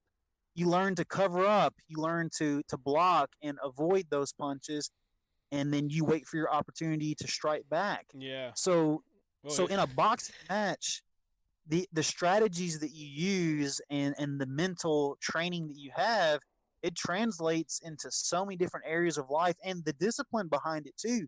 You can't be a good boxer and eat shitty food, only train 1 or 2 days a week. Yeah. Because your opponent, and if your opponent is disciplined, he's eating healthy food, he's going to bed early every night, he's training, almost every single day. You're probably going to lose that fight. Yeah. Yeah, I mean, so, like in a boxing match, life keeps throwing jabs at you, and your opponent in the ring, he's not going to stop, and that's how life is. Life doesn't stop for you. It most certainly doesn't, and sometimes in life, all you can do is cover up and just like weather the storm. And for some people, if you grow up in a very poverty-stricken area or you come from a bad family, unfortunately, some people are forced to cover up almost their entire lives. They're just blocking punches. But then every now and then, no matter how bad your life is, no matter how much you're on the ropes and you're covering up and you're taking punches, every now and then, even the little guy gets a chance to throw that haymaker and it lands and he gets that moment of glory. So that's what keeps me from like depression and suicidal thoughts. If we're going to be realistic and honest here, anyone over the age of 30 has had depressive or suicidal thoughts at some point in their life. Like it's just human. But what sort of keeps me going in life is I remember those happy moments, those cool experiences that I have in between the suck. So no matter how bad things suck in your life, even if you can't walk, even if you're in a wheelchair, whatever you're going through, if you make the choice to stay alive, maybe something cool will happen in the future. Maybe you'll win some radio contest and you'll get flown out to Hawaii, or maybe you'll run into some beautiful girl and start a new relationship. Who knows what the future holds for you, good or bad? The same thing in boxing. Just because you lose every round in the fight, as long as there's time on that clock, you still have a chance to knock out your opponent. Indeed. And win the whole game. Indeed. So all right. So real quick, before because I'm going to hold Ron down to what he said. I'm going to see if he'll come on the air with us in a moment. But let's talk about Nalini Global. Tell us. I've linked it in the pre-show post. I mentioned this and we talked about it last time. But you've got a new audience here. So give us the scoop. Give us the rundown. What is Nalini Global and what is it that you guys do? Well, I'm a very long-winded talker. I love to talk. That's okay. So, we got a little time. To keep it really simple, Nalini Global is just the accumulation of all of my legal knowledge and life experiences, and I'm basically a knowledge broker. So if you have some sort of legal problem, my specialties include bankruptcy, divorce, child support, traffic tickets, things that I've personally have experience dealing with. And also with international law, workplace discrimination. Those are some of my areas that I have experience working in. In Nalini Global, I I try my best to write articles and educate people on how to deal with the legal system. If you hire a lawyer, how to hold them accountable. So it's basically a legal education website, and I occasionally do some consultations and legal research for people. And if I'm not able to help you with your legal issue, then I probably know someone or some other organization that can help. So that's pretty much what Nalini Global is, and it's nonpartisan. So even though I am sort of kind of a moderate libertarian, and I do sort of advocate for non-governmental solutions as much as I can, but sometimes you have to deal with the system. So I'm not really anti court or anti the systems anymore like I used to be. Now I'm just like, you know what? I accept the fact that government and these systems are here. So I'm going to learn how to deal with it. It's the same thing with boxing. I hate fighting. I hate getting punched in the face, and I really don't enjoy punching other people in the face. But fights are a part of life, and I would much rather know how to defend myself than to be an ideological purist and just avoid the conflict altogether. And then once it does come, be completely destroyed. So to sum up the whole thing, I would much rather be a swordsman in a garden than to be a gardener in the middle of a war zone. Oh yeah, good analogy there. So that's pretty much what Nalini Global is. It's giving people a steak knife, um, in a fight against someone with a sword, because that's what the court system is. The court system is a samurai with a very long sword, and if you talk with me, if you deal with me and let me educate you, then I'm going to give you a very sharp steak knife. And so so you're still have the odds stacked against you, but you have a little bit of a fighting chance. You might get lucky and be able to sideswipe and tag them in the neck and win the whole thing. But it's better than going in there with a butter knife. Yeah, well, I mean, I find it from my experience, I've had a little bit of similar experiences to what you've gone through in the court systems, and I find that when you haven't done anything actually morally wrong, even if you've broken a law, if you stand your ground and you remain in sort of as honest and you've got to keep your wits about you. You have to stand your ground. I mean, just like a good boxer, right? I think that you have a little bit better chance than having a sharp steak knife. I think a little bit better. Maybe a dagger. Okay, I like that. All right, I'm gonna see if Rondon, if I can get Rondon into our chat here, because I know he's very interested.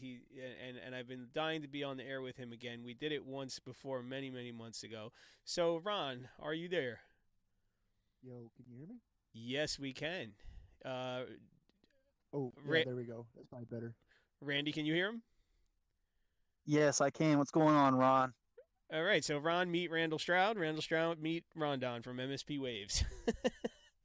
Hey, I was just saying, man, you've been like a really great guest. You've got me all fired up, so I've been thoroughly enjoying this conversation. And that's the thing, is I don't like to talk to people that agree with me. I like to find people that don't agree with me, because then it at least gives me the opportunity to learn. And I don't know if that's diplomatic or not, but I think so. Yeah, I would agree. We agree. Oh shit. So go on. Were you saying something, Ron? Oh, they said turn me up here. I can turn myself up a little bit. That might have worked there. If not, then you can. Yeah. You definitely turn yourself up, because you're on the same channel as Randy, so I don't want to bring him up too much louder. Oh, you can always right click anybody and. Oh yeah, you're right. Oh yeah. But that's cool. Hopefully that fixed it. Anyway, I was wanting to go back to the diplomatic thing, because what you said there was a little bit contradictory in what I heard. You know, you were telling people that you need to be diplomatic, which I totally understand, and that's I usually try to understand someone else's perspective as much as possible when I discuss something with somebody. But to say that like you can't just go and say taxation is theft, you're just basically saying you're taking away the agency from the other person, saying they're not supposed to be diplomatic, you are, right?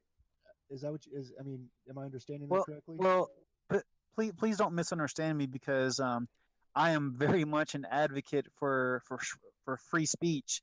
You know, so long as you're not threatening someone with violence or using your voice to do something that is going to destroy someone, yeah, I'm all for free speech. But what I was alluding to was that there's some people who will just shout you down and just their argument is taxation is theft, which essentially, I mean, it is if you really want to get down to the root of it. And I think most people will agree, whether it's a Democrat, Republican.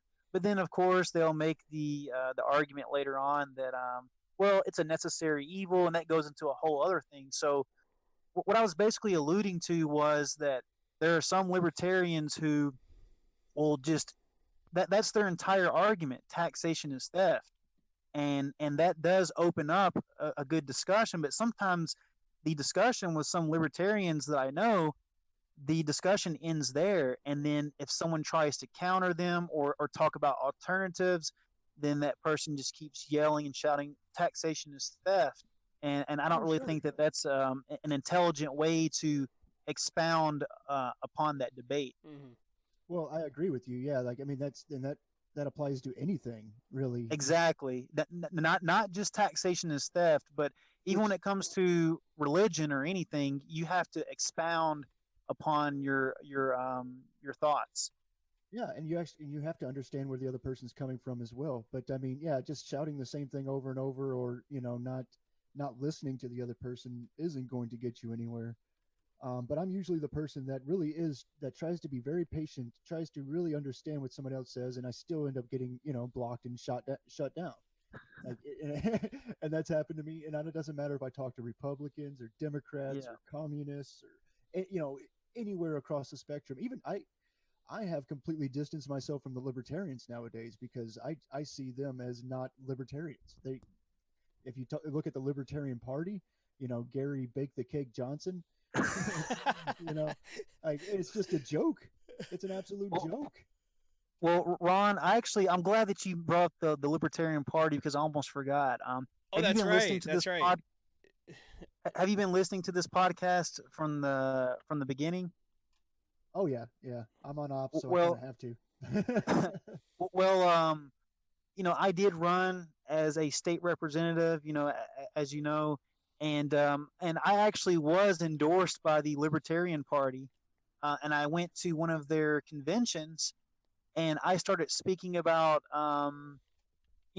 fathers' rights and things like that, and there's a huge feminist wing in the Libertarian Party, which I wasn't aware of, Oh yeah. and they Yeah, didn't like this. that's why I'm at. Well, the feminists and everybody everybody is trying to work the opposite way now. I mean, yeah, the Libertarian Party has been infiltrated by straight up cultural Marxists, Well, and and then on top of that, um, I was speaking about healthcare reform. So, like I said, I'm a very kind of middle of the road kind of guy. So I was discussing um, liberal and conservative methods to reform our healthcare because it's completely messed up.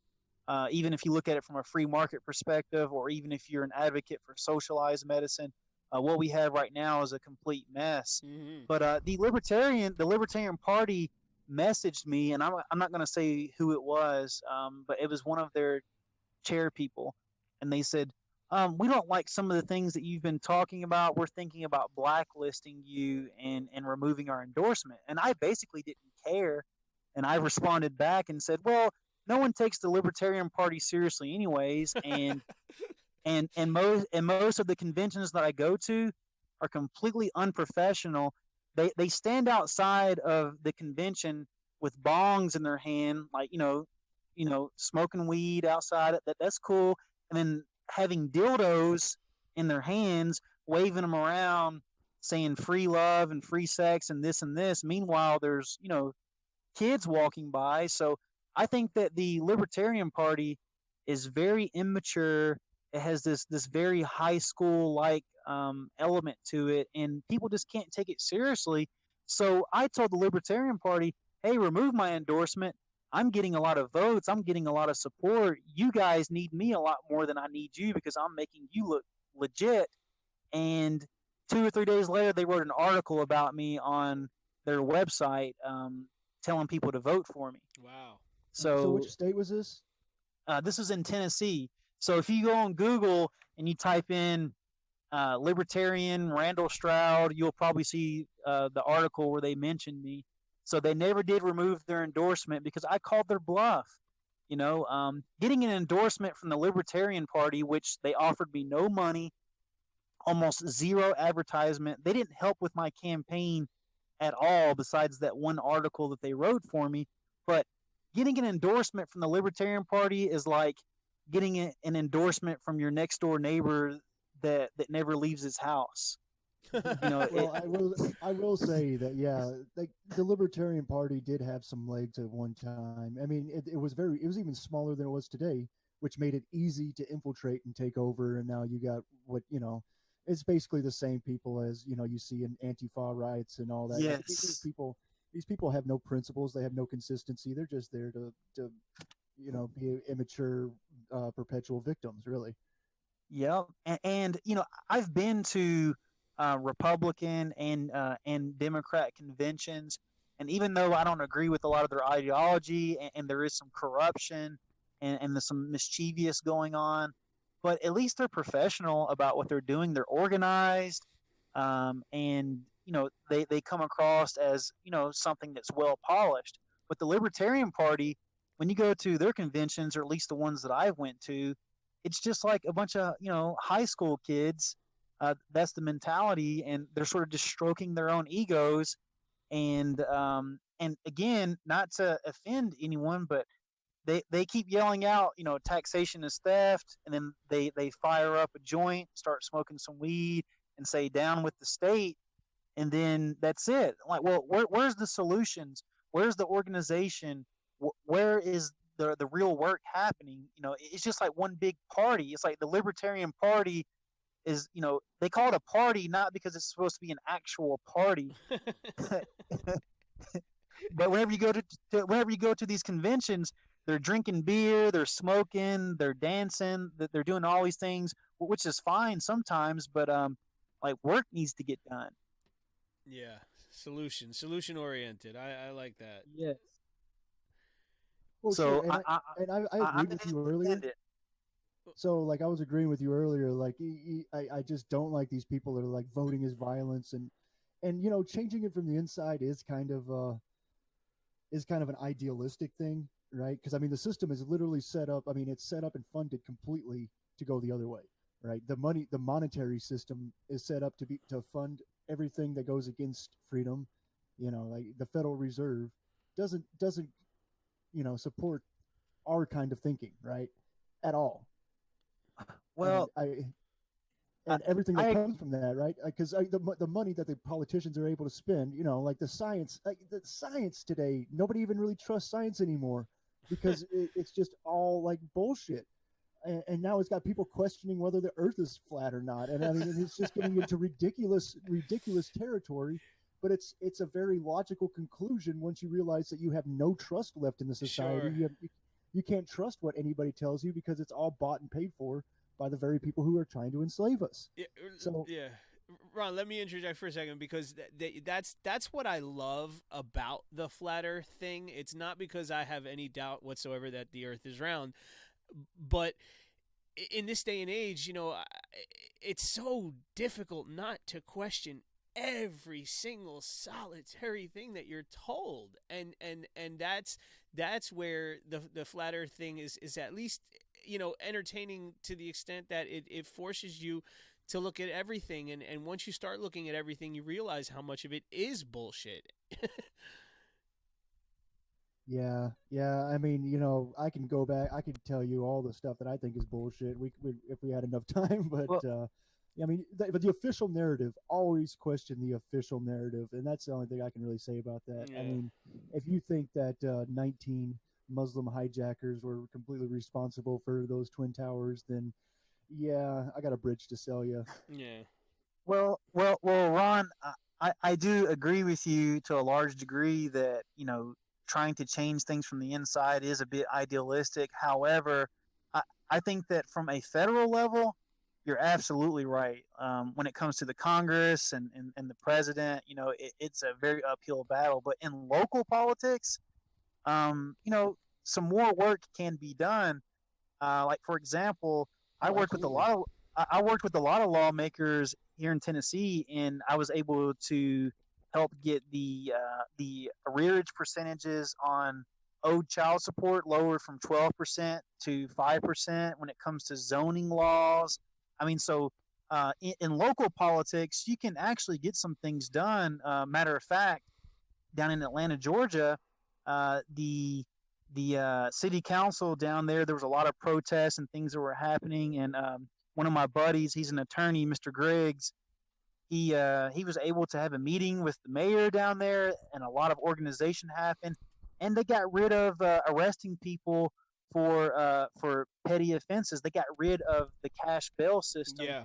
down there, and it saved so many people's lives because the cash bail system is absolutely horrible. Someone goes to jail for public urination and they get held into a jail for 5 days because they can't afford the $500 cash bail, and they end up losing their jobs and their whole life gets ruined. So now all that's sort of abolished. So, and even when it comes from a corporate perspective, there's been cases where people start off as a cashier working for some company and they move their way up and become a part of the board of directors. And then they, end up voting and giving the employees, a higher wage, better benefits. So I think that you can infiltrate the system and do some good and sort of curb some of the corruption on the lower levels. But yeah, you're absolutely right. If you were to run as president and get elected and then try to take down the Federal Reserve System, then you're going to end up like John F. Kennedy.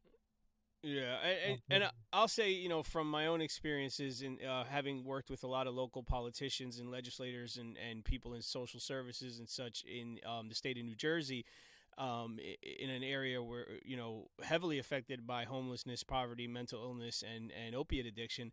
Um, what I've noticed is there are some amazing human beings at the local level, in not even necessarily just in politics, but people who work within local organizations and things, and even volunteers who have the right frame of mind, who have the right ideas. It's in their heart.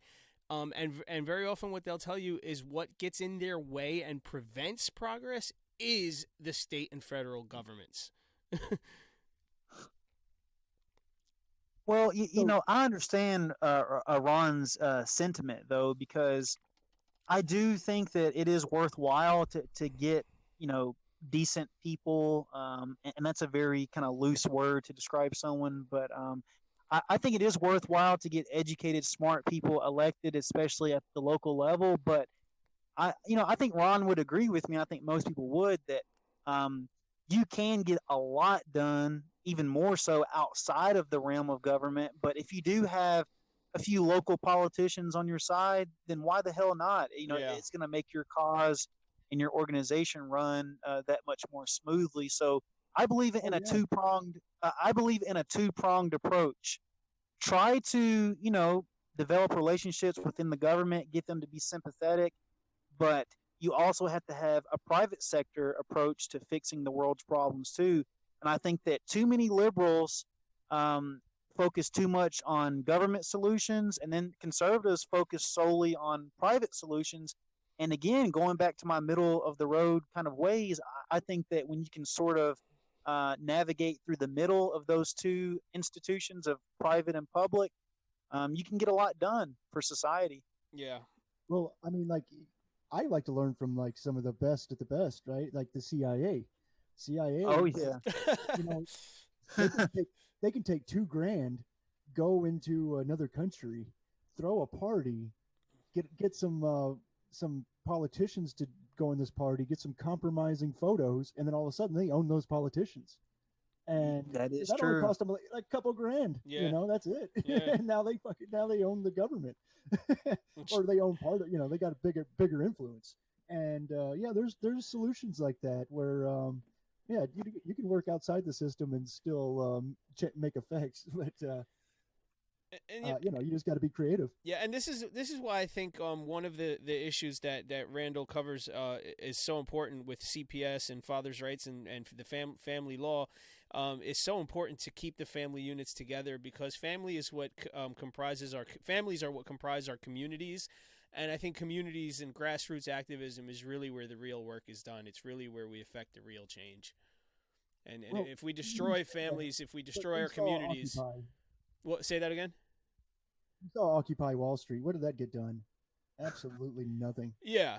Yeah, Well, Stunk up a bunch of parks for well, a couple of years. You know what? I'm going to disagree slightly with that, because what it did was it raised a lot of awareness. Before Occupy Wall Street, society was largely ignorant to what was really going on. We'd really never heard of the 1% before that.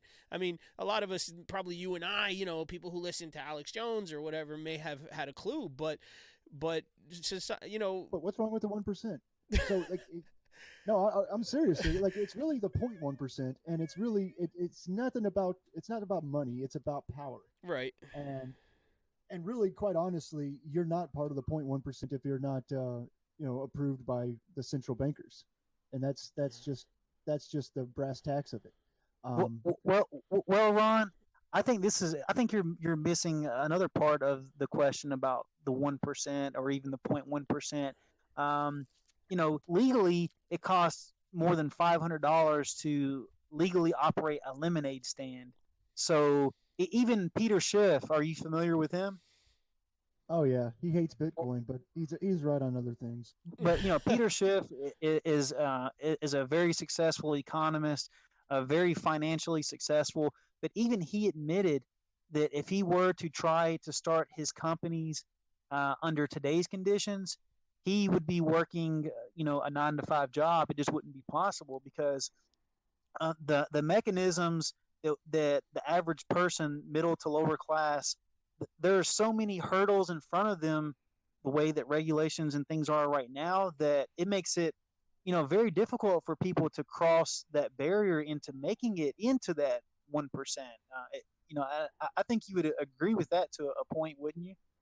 Oh, the barriers to entry are ridiculous now, which I mean is a direct result of all the lobbying and government, power that's been bought from corporations, which have eliminated competition. When it comes to the Occupy Wall Street movement, I was lightly involved in it. You know, whenever it was going on, you know, I definitely went to the protests and we're having conversations. And my criticism of it is that there was a lot of yelling and people complaining, but there wasn't like a lot of solutions being discussed. But like JP said, I got a different view. Go ahead. I'm sorry, I don't mean to interrupt. Well, but like JP said, the fact that there was a wide scale conversation that was happening, whether active solutions were coming out of that protest or not, at least people were talking, and I think that was the major benefit of it. But the horrible thing that I saw was the infiltration that was happening from law enforcement. I saw people getting drugs planted on them by undercovers. I mean, I saw a lot of horrible things. Even our local governor at the time, his name is Bill Haslam. In order to curb those protests, he passed a law that made it illegal to camp within city limits, and unfortunately, it ended up targeting homeless people, and it made homelessness illegal. Yeah. So it was a pretty wild time for America during that period of protesting. Yeah, I mean, you know, and that's why I said I only slightly disagree with you. I think that it is important to raise awareness about these key issues. I think that's, you know, in the very beginning, maybe some yelling and screaming to at least get somebody's attention.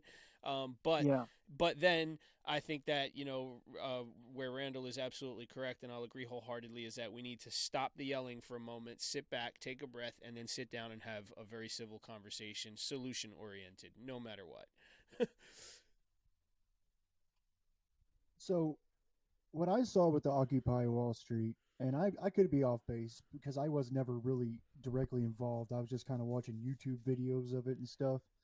But what I saw with it was, men started taking lead, started providing solutions, started organizing, and then they get shot down because, oh no, we need a woman to lead, or we need a minority to lead, and we needed, it just, and they got completely fractured because everybody just got frustrated, threw their hands up, and was like, screw it, right? And like the people who were actually trying to put together, make something out of it, make solutions, make it a viable movement to do something about it, were completely fractured by this identity politics crap, which which is one of the biggest strengths of the left. I hate to say it. That is the biggest strength, and the right is starting to learn that, and the right is going to use it. And there is going to be a huge movement of white nationalists. And I see that well within our lifetime, probably within the next decade. And you know what, Ron? I actually agree with you, and I'm a little bit hesitant to even admit this and talk about this because it's so easily to misconstrue someone's words or paint them as this or that. But I think that for the last, I don't know, 10, 15 years, we have heard over and over that, it's, white people have enslaved, Africans, brought them here on a ship. The government is a racist institution.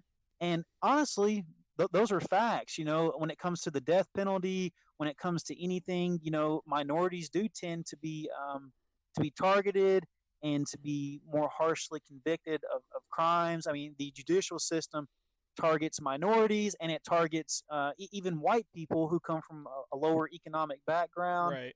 But actually, I think that's been debunked. But go ahead. Well, even whether it's true or not, racism is real. It does exist. I've grew up in trailer parks.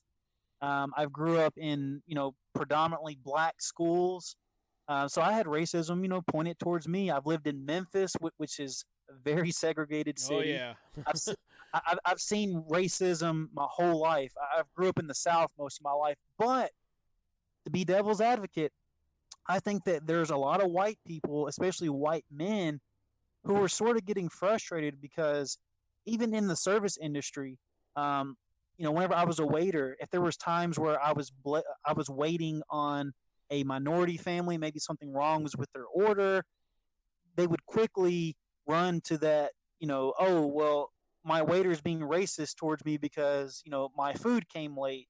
So I think that a lot of white people who aren't racist are getting tired of being, sort of clumped into that category so quickly, and it's causing some backlash, and it's actually fueling racism. So the people who have been historically bullied, I think that in some ways the left is sort of empowering them to become bullies themselves, and especially the feminist wing as well.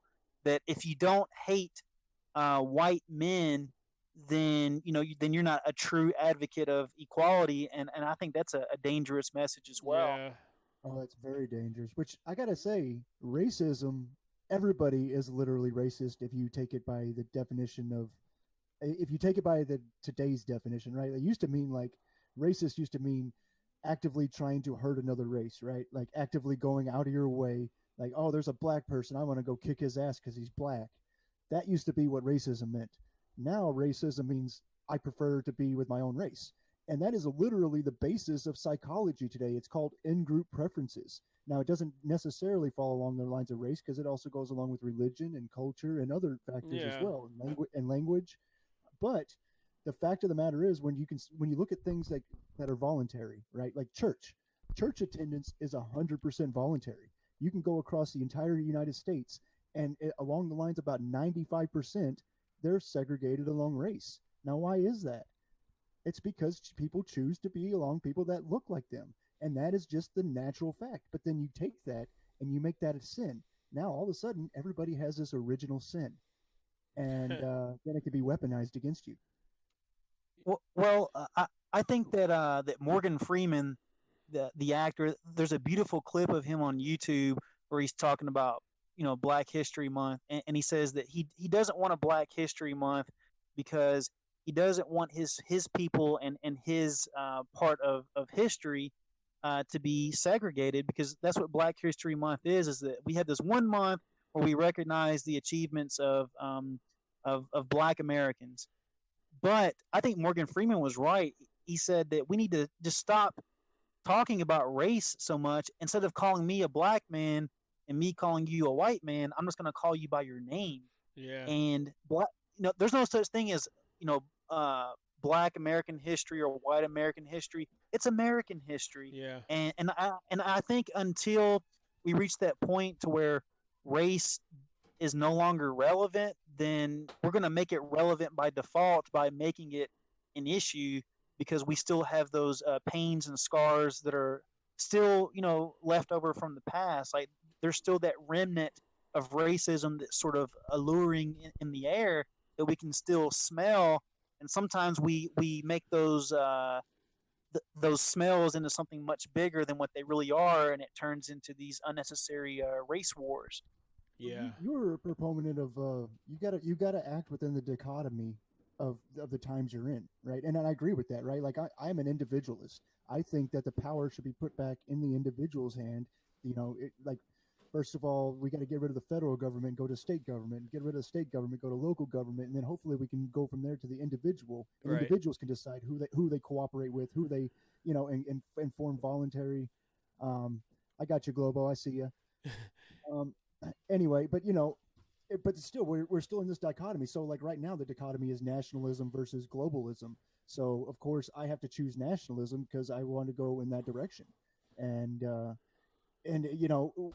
right now, we're also in the dichotomy of the left is pushing this race crap, and they're pushing it hard, and you cannot avoid it. So you kind of have to be within the dichotomy in order to work in it. I mean, you can't just go outside, just like you're saying. You can't go outside that dichotomy and start screaming something irrelevant. No one's going to listen to you. You're going to be irrelevant. Yeah, gentlemen, I'm gonna cut you guys off right there. Rondon, I know you have to go and sound check and get ready for the next show coming up in just a few minutes. So Randy, stick around for just one more moment, and we'll say we'll bid everybody farewell. Thanks so much for having me. Oh, thank you, Ron. It's an absolute pleasure. Been looking forward to this for a while, man. We'll have to do it again.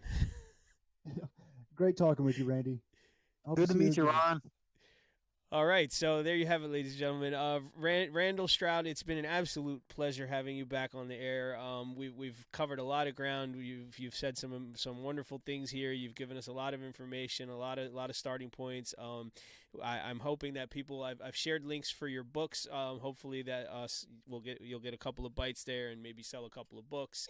I'll make sure to share the links for Nalini Global and your social media on the after show post as well. So if you have any parting words, you got another minute or two, maybe even 3. Well, my advice to people is that whatever you hate, whatever you disbelieve, you should spend more of your time studying that than anything else. Because if you hate war, study war. If you hate socialism, study it. If you hate capitalism, study it. So whatever it is that you don't like, become an expert in it. And in that process, you may come to find out that you have some common ground. And I think that hate and the birth of enemies oftentimes comes from ignorance and lack of empathy. So my request to everyone listening to this show is to just spend some time putting yourself in the other person's shoes. And even if you can't come to sympathize with them, you can come to understand them, their philosophies and their arguments, and be better equipped in convincing them to look more at your theories and allow for friendships to be created and see where it leads. Yeah. So that's my challenge to this. That's my challenge to this audience. That's a good one. I like that a lot. That's a direction I've taken myself recently, and I'm really glad to have had this conversation with you, Randell Stroud.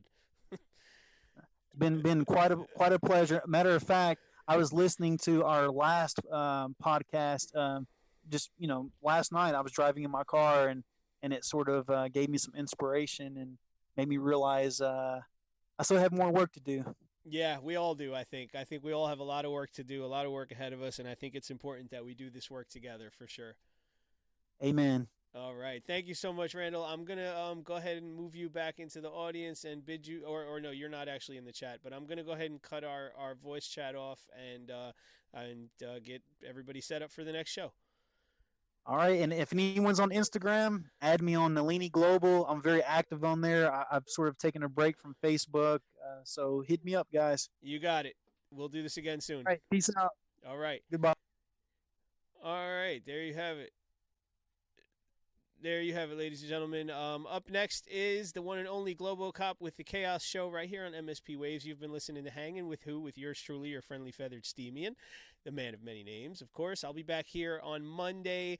The time is 3 p.m. Eastern, 8 p.m. UTC. And next week, actually, I'm going to do something a little different next week. Next Friday, I'm going to play some music for you guys. I have purposely not lined up a guest for the next couple of weeks to take a little break from talking and have a little fun with you guys for the holiday season. So looking forward to that. And as I said, stick around for Global Cop right here on MSPWaves.com. And make sure you check us out on SMA, Steam Music Association, and Can Curate as well. All right. Love, peace, and hair grease, y'all.